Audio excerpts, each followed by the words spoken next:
ಹಿಂದೂ ಧರ್ಮದಲ್ಲಿ ಅಧಿಕ ಮಾಸದ ಹುಣ್ಣಿಮೆಯನ್ನು ಅತ್ಯಂತ ಪವಿತ್ರವೆಂದು ಪರಿಗಣಿಸಲಾಗುತ್ತಿದೆ.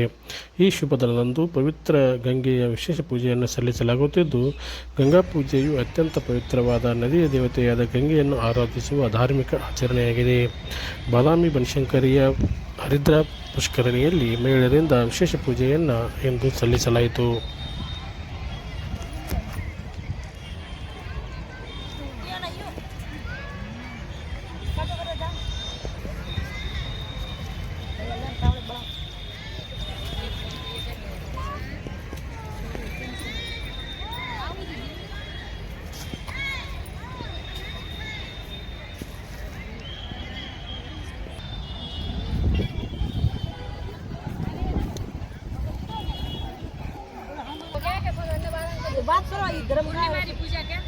ಬಂದಿರಿ ಇದು ಪೂಜೆ ಹುಣ್ಣಿಮೆ ಪೂಜೆ ಸಂಬಂಧ ಬಂದಿರಿ ಬನಶಂಕರಿ ದೇವಸ್ಥಾನದಲ್ಲಿ.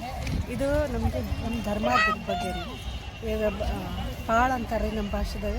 ಇದು ಧರ್ಮರಾಜ ಅವ್ರ ನದಿ ತೀರದ ಬಗ್ಗೆ. ನಾವು ರಾಮದುರ್ಗದಿಂದ ಬಂದಿದ್ದು, ಇಲ್ಲಿ ಗಂಗಾ ಪೂಜೆ ಅಂತ ಮಾಡ್ಲಿಕ್ಕೆ ಬಂದೀವಿ. ಆಮೇಲೆ ದೇವಿ ದರ್ಶನಕ್ಕೆ ಅಂತ ಬಂದೀವಿ ರೀ. ಅಂದರೆ ನಮ್ಮ ಪರಂಪರೆಯಿಂದ ಬಂದಿದ್ದು ಪೂಜೆ.